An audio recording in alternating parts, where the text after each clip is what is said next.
একটি গ্রামে বাস করেন হারান নামক এক কৃষক। তিনি অনেক গরিব এবং অভাবী, কিন্তু সৎ, পরিশ্রমী এবং সততার জন্য পরিচিত। হারান প্রতিদিন কঠোর পরিশ্রম করে, কিন্তু তার জীবনে সুখের কোনো চিহ্ন নেই। হারান মাঠে মাটি খুঁড়ছে, তার গা থেকে ঘাম ঝরছে, কিন্তু তার মুখে কোনো অভিযোগ নেই। তিনি কঠোর পরিশ্রমে রত। হঠাৎ তার হাতে একটি কলস আসে। এটা কি? এই কলসি তো বেশ ভারী। কোথা থেকে এলো?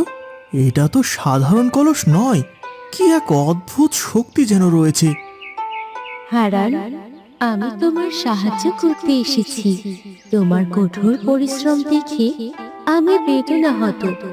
আমি তোমাকে কিছু সাহায্য দিতে পারি, যদি তুমি চাও। আমার কি প্রয়োজন? আমি তো কিছুই চাইনি। আমি শুধু আমার কাজে লেগে আছি। সাহায্য কেন? আমি যদি কঠোর পরিশ্রম করি তবেই তো ফল পাবো। তোমার জন্য কিছু সহজ করবে, যাতে তুমি আরো ভালোভাবে কাজ করতে পারো। তুমি শুধু আমার সাহায্য নাও। না, আমি কিছু গ্রহণ করব না। আমি আমার শ্রমের ফলেই খুশি। হারান কলসটি রেখে চলে যায়, কিন্তু কলসটি অপেক্ষা করে থাকে। পুরু এবং সবেত মাঠের পাশে দাঁড়িয়ে আছে। পুরু খুবই লোভী এবং সব সময় অন্যদের ক্ষতি করতে চায়। ওই গরিব হারান কি ভাগ্যবান! সে যে এমন একটা জাদুর কলস পেয়েছে। আমিও চাই, কিন্তু সে সাহায্য নিতে চায় না। এটা তো আমাদের সুবিধা হওয়ার কথা। তবে তুমি কি ভাবছো হারান তার কলসিকে রেখে চলে যাবে? যদি সে সাহায্য না নেয় তবে আমাদের হাতে সেটা আসবে। হ্যাঁ, তুমি ঠিক বলেছো। আমরা যদি তাকে বোঝাতে পারি যে তার জীবন সহজ হতে পারে, তাহলে সে আমাদের সাহায্য নেবে।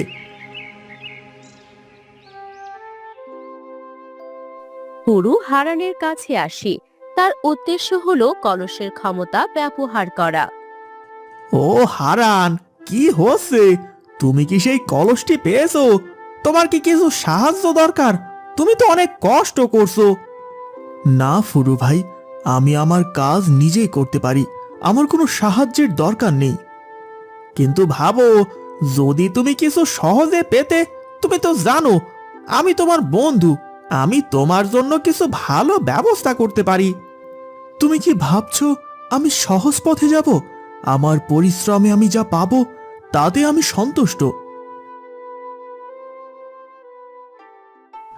জোনাকি এবং জ্যোৎস্না ঘরের মধ্যে বসে আছে। হারান তাদের কাছে এসেছে। বাবা, তুমি এত কষ্ট করছো, তুমি কি কখনো কিছু নেবে?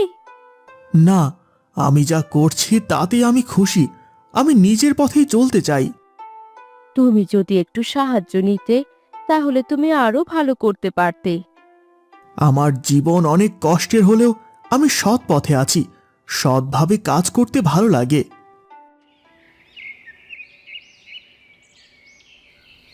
পুরু এবং সবেত হালকা আলোতে আলোচনা করছে। আমরা যদি হারানকে বোঝাতে পারি যে সে তার জীবনের সবকিছু সহজ করে নিতে পারে, তবে সে হয়তো সাহায্য নেবে। ঠিক বলছো। যদি আমরা তাকে পুরোপুরি বোঝাতে না পারি, তবে আমাদের অন্য পরিকল্পনা করতে হবে। হারান আবার কলসটি খুঁজে পায়, কিন্তু এবার সে সিদ্ধান্ত নেয় সাহায্য নিতে। আমি এখন বুঝতে পারছি, হয়তো কিছু সাহায্য নিলে আমার পরিশ্রমের ফল আরো দ্রুত পাওয়া যেতে পারে। তুমি যদি চাও, তবে আমি তোমার সাহায্য করব। তোমার সৎ পরিশ্রমে আমি আরো সহজে তোমাকে সাফল্য দেব। ঠিক আছে, আমি তোমার সাহায্য নেব, কিন্তু তোমার সাহায্য কখনোই আমাকে অলস করে ফেলবে না।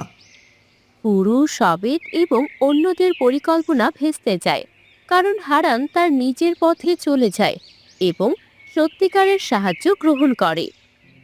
এটা তো কিছুই হলো না। হারান তো আমার কোনো ফাঁদে পা দিল না।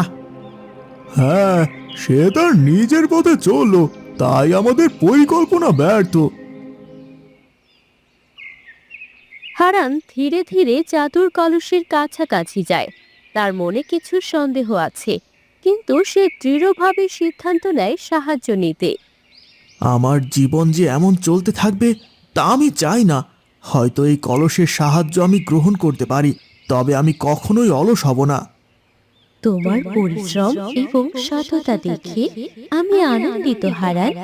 এবার তুমি কিছু সাহায্য গ্রহণ করতে পারো। তোমার দিন আরো সহজ হবে। এটা আমার জন্য এত সহজ হবে না, তবে তুমি কি আমাকে কিছু উপায় দেখাতে পারো? কলসটি একটুকু ঝলক দিয়ে আলো ছড়িয়ে দেয়। এটা কি? হারান যে কখনো কিছু নেবে না, সে এখন সাহায্য নিচ্ছে। সে আমাদের উপহাস করছে। এটা বোধহয় সেই পুরনো কথা, যখন কেউ অন্যদের সাহায্য গ্রহণ করতে শুরু করে তখন তার পথ সহজ হয়ে যায়। তবে আমাদের তো আর কিছুই করার নেই। আমরা যদি হারানকে বুঝাতে পারি তাহলে হয়তো তার সাহায্য সঠিক পথে আসবে না। তবে এখন কিছু করার সময় নেই। তুমি যদি আরো কিছু চিন্তা করতে পারো তাহলে বলো। হারান একটি নতুন দৃষ্টিভঙ্গি নিয়ে কাজে ফিরে আসে এবং কলসটি তার সাহায্য করছে। কিন্তু হারান সিদ্ধান্ত নেয় যে সে কোনো অপব্যবহার করবে না। আমি বুঝতে পারছি, সাহায্য নেওয়া খারাপ কিছু নয়, যদি তা সঠিক পথে ব্যবহৃত হয়। তবে আমি যেন পরিশ্রম এবং সততার পথ না হারাই। তুমি যখন নিজের কাজে নিষ্ঠাবান থাকবে, তখন তুমি নিজের সাফল্য অর্জন করতে পারবে। আমি তোমাকে সাহায্য করার জন্য আছি, তবে তুমি যেন কখনোই অলস না হও।